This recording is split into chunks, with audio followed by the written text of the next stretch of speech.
اللہ تعالیٰ نے اس امت پر یہ احسان اور فضل فرمایا کہ انہیں آخری نبی کا امت ہی بنایا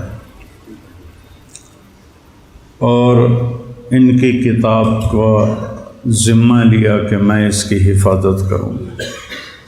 انا نحن نزلنا الذکر و انا لہ لحافظون۔ جیسے میرے نبی پر اترا تھا یہ ویسے ہی میرے سامنے پڑا ہوا ہے۔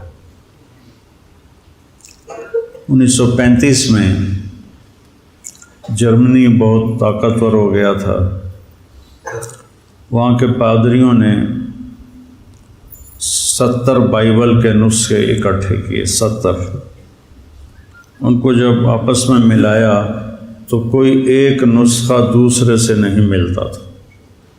اس میں کچھ اور لکھا ہوا ہے، اس میں کچھ اور لکھا ہوا ہے، اگلے میں کچھ اور لکھا ہوا ہے، اگلے میں کچھ اور لکھا ہوا ہے۔ تو انہوں نے اس پر قیاس کرتے ہوئے قرآن اکٹھا کیا۔ 1935 میں ابھی پریس اتنا عام نہیں تھا تو ہاتھ کے لکھے ہوئے نسخے زیادہ تھے، تو 40,000 قرآن کے نسخے اکٹھے کیے۔ اپنے تو 70 اکٹھے کیے، ہمارے 40,000 اکٹھے کیے، اور سارے کے سارے نسخوں کو انہوں نے کئی سال کی محنت کے بعد جوڑ کے دیکھا، جوڑ کے دیکھا۔ 40,000 نسخوں میں کوئی فرق نہیں تھا۔ اللہ نے اس کی حفاظت کا ذمہ لیا۔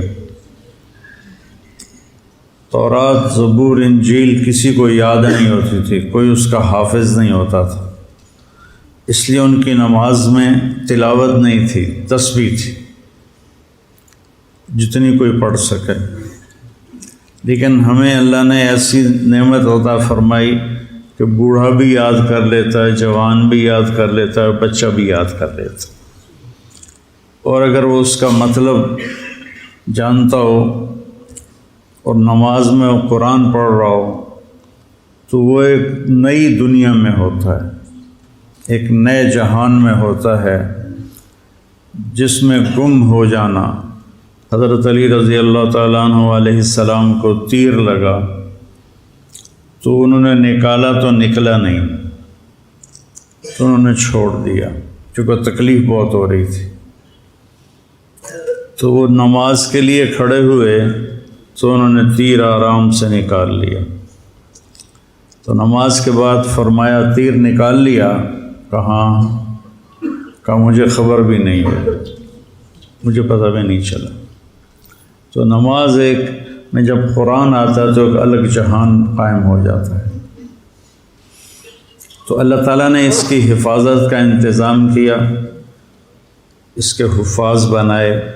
ہمارے جو اجمی بچے ہیں وہ عربوں سے پہلے یاد کر لیتے ہیں، کیونکہ عرب بچوں کو عربی آتی ہے نا، تو وہ ہم مانا لفظ جب بھول جاتے ہیں تو ساتھ دوسرا کوئی لگا دیتے ہیں۔ ہمارے بچوں نے تو رٹا لگانا ہوتا ہے، تو انہوں نے وہی کہنا ہوتا ہے جو یادداشت میں ہوتا ہے۔ تو اللہ نے اس کی حفاظت کا اس طرح انتظام فرمایا۔ اور پھر پہلے تورات، زبور، انجیل کے اترنے پر آسمان کے دروازے بند نہیں ہوتے تھے، لیکن جب قرآن اترنے کا وقت آیا تو اللہ نے سارے آسمان کے دروازوں پہ پہرے لگا دی۔ تو اس وقت شیطان اوپر جاتے تھے اور وہاں سے فرشتوں کی باتیں سن کر نیچے آ کے جادوگروں کو بتاتے تھے۔ جب اللہ نے قرآن اتارنے کا نظام چلایا تو آسمان کے دروازے بند اور ان پر پہرے لگا دیے۔ اب جب کوئی الا من استرق السماء فاتبعه شهاب ثاقب، جب کوئی شیطان اوپر چڑھتا تھا تو فرشتے اس پر آگ برساتے تھے، وہ جل کے بھسم ہو جاتا تھا۔ تو اللہ نے قرآن کی حفاظت کا اس طرح انتظام کیا۔ اور پھر میرے نبی نے فرمایا وَإِذَا الْتَبَسَتْ عَلَيْكُمُ الْأُمُورُ كَقِطْعِ اللَّيْلِ الْمُظْلِمِ فَعَلَيْكُمْ بِالْقُرْآنِ، جب رات اندھیری کی طرح فتنے چھا جائیں اور ہاتھ کو ہاتھ سجھائی نہ دے تو تم قرآن کو مضبوطی سے پکڑ لیں کہ اس میں کوئی چیز داخل نہیں کر سکتی، نہ نکال سکتا ہے نہ داخل کر سکتا ہے۔ یہ اللہ کا ایسا خوبصورت نظام ہے اس میں۔ فَإِنَّهُ مَاحِلٌ مُصَدَّقٌ وَشَافِعٌ مُشَفَّعٌ، اس کا جھگڑا بھی اللہ قبول کرے گا، اس کی شفاعت بھی اللہ قبول کرے گا۔ مَنْ جَعَلَهُ أَمَامَهُ قَادَهُ إِلَى الْجَنَّةِ، جو قرآن کو آگے رکھے گا۔ آگے رکھنے کا مطلب ہے کہ اپنے آپ کو قرآن کی زندگی کے تابع کر دے گا۔ قرآن جس زندگی کو بتاتا ہے یہ اس کے تابع ہو جائے گا اور اپنی ساری خواہشات کو اس پہ قربان کر دے گا۔ تو ساقہ الی الجنہ، قرآن اس کا ہاتھ پکڑ کے اس کو جنت میں پہنچا دے۔ من جعلہ خلف ظہرہ، جو اسے پیٹھ کے پیچھے پھیر کر دے گا۔ کیا مطلب؟ کہ قرآن کی زندگی کا پابند نہیں رہے گا اور اپنے نفس کا غلام بن جائے گا۔ بئس عبد الدرہم، بئس عبد الدینار و عبد الدرہم و عبد القطیفہ، جو پیسے کے غلام بن جائیں گے، جو زیب و زینت کے غلام بن جائیں گے، قرآن کو پیچھے پھینک دیں گے، اس کے مطابق عمل نہیں کریں گے، تو ساقہ الی النار، تو اس کو دھکا دے کے جہنم میں گرا دے گا۔ تو بھائیو، یہ بہت بڑی نعمت ہے، اس کی تلاوت بھی کیا کرو۔ اور اب اتنے ترجمے ہو چکے ہیں قرآن کے، کچھ وقت نکال کر اس کا ترجمہ بھی پڑھا کرو کہ اللہ کیا کہتا ہے۔ آپ کی آسانی کے لیے کہتا ہوں، قرآن میں 99 دفعہ 89 یا ایھا الذین آمنوا آیا ہے۔ یہ صرف اللہ نے ہم سے بات کی ہے۔ یا ایھا الناس سب سے بات کر رہا ہے۔ یا ایھا الذین کفروا کافروں سے بات کر رہا ہے۔ یا اہل الکتاب یہود و نصارہ سے بات کر رہا ہے۔ یا ایھا الذین ہادوا صرف یہودیوں سے بات کر رہا ہے۔ قل یا ایھا الکافرون صرف کافروں سے بات کر رہا ہے۔ پھر کہتا ہے یا ایھا الذین آمنوا۔ یہ اللہ نے اپنے ہمارے نبی کی توفیل میں کتنی بڑی شہادت ملی ہے کہ اللہ کہہ رہا ہے یا ایھا الذین آمنوا، اے میرے وہ بندو جو ایمان لائے، یعنی اللہ ہمارے ایمان کی گواہی دے رہا ہے، اے ایمان والو۔ یہ خطاب کسی کو نہیں دیا، یا اہل الکتاب یا ایھا الذین ہادوا، یہ صرف اس امت کو خطاب ملا ہے، اے ایمان والو۔ تو جب اللہ کہتا ہے اے ایمان والو، تو اس کا مطلب ہے کہ صرف آپ سے بات کر رہا ہے، اور اب کسی سے بات نہیں ہو رہی۔ جیسے آپ سارے لوگ بیٹھے ہوئے ہیں، میں کہوں مولی نعمان ذرا میری بات سننا، تو اس کو میں قریب کر کے اس سے بات کرتا ہوں، تو آپ سمجھیں گے کہ اسی سے کوئی بات ہو رہی ہے، ہم سے نہیں ہو رہی۔ تو جب اللہ کہتا ہے یا ایھا الذین آمنوا، تو وہ یوں کہہ رہا ہے کہ اے ایمان والو، جو تم 1.5 ارب ہو، تم ذرا الگ ہو کے میری بات سن لو، ذرا وکھرے ہو کے میری گل سن لو۔ اور کل 90 دفعہ اللہ نے کہا ہے یا ایھا الذین آمنوا، اس کے بعد کچھ طلب کیا ہے کہ یہ کرو، کچھ چھوڑنے کو کہا ہے کہ یہ چھوڑ دو، اور اس میں بھی تکرار ہے، کوئی 90 احکام نہیں ہیں، 99 ایک کم 90۔ اور یا ایھا النبی اذا طلقتم النساء، اس کو بھی قائم مقام یا ایھا الذین آمنوا کے مفسرین نے دیا ہے۔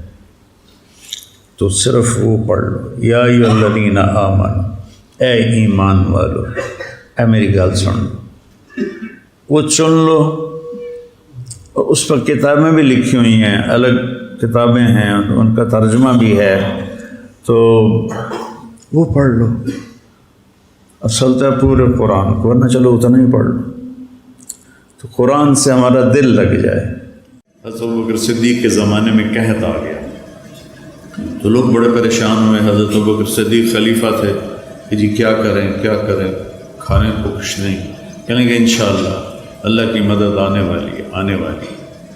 تو چند دن گزرے تو حضرت عثمان رضی اللہ عنہ کا قافلہ ملک شام سے 1000 اونٹوں کا، یوں سمجھیے 1000 ٹرالے اس زمانے کا قافلہ، تو جتنے وہ تاجر تھے بڑے جو تھوک والے، وہ ان کے پاس گئے کہ جی سودا کریں۔ کہنے کہ کیا دو گے؟ کہنے کہ 10 روپے کی چیز 12 میں لے لیں۔ کہ نہیں، مجھے منظور نہیں۔ اچھا 10 روپے کی چیز ہم 14 میں لے لیں. کہ نہیں مجھے نہیں منظور. کہ اچھا ہم 10 روپے کی چیز 15 میں لے لیں گے، اس سے آگے ہماری ہمت نہیں. تو عثمان نے فرمایا کہ مجھے قیمت زیادہ لگ چکی ہے، لہذا میں تمہیں نہیں بیچوں گا. وہ کہنے لگے سارے جو ہیں تھوک کے تاجر وہ تو تیرے سامنے بیٹھے ہیں، تو اب کون ہے جو آپ کو زیادہ پیسے لگا گیا ہے؟ تو کہا تم سے پہلے میرا اللہ مجھ سے بات کر رہا ہے کہ من جاء بالحسنۃ فلہ عشر امثالھا، کہ تو عثمان تیرے 1 روپے کی چیز میں 10 روپے میں خریدوں گا. تو لہٰذا میں اللہ کو بیچ رہا ہوں. مدینے میں قحط ہے، میرے 1000 اونٹوں سمیت سارے مدینے والوں پہ صدقہ. تو اس رات حضرت عبداللہ بن عباس نے خواب دیکھا کہ اللہ کے نبی سفید گھوڑے پر ہیں، سبز پوشاک ہے اور سونے کی لگام ہے گھوڑے کی. تو عبداللہ بن عباس نے گھوڑے کی لگام پکڑ کے پوچھا یا رسول اللہ آپ سے ملنے کو جی چاہ رہا ہے. کہنے لگے عبداللہ آج تو میں فارغ نہیں، آج اللہ تعالیٰ نے عثمان کی سخاوت کو قبول کیا ہے اور جنت کی ایک حور سے اس کا نکاح کیا ہے اور اس کا ولیمہ پورے جنت والوں کے لیے رکھا ہے، تو میں آج اس ولیمے میں جا رہا ہوں. تو بھائیو اللہ سخی سے پیار کرتا ہے، وہ نا عبادات میں ڈھیلا بھی ہونا تو اللہ اس سے پیار کرتا ہے. اور بخیل سے اللہ کی کوئی دوستی نہیں، چاہے ہپ ٹانگتے کھلو کہ ساری رات اللہ ہو کرے. سخی سے اللہ کو پیار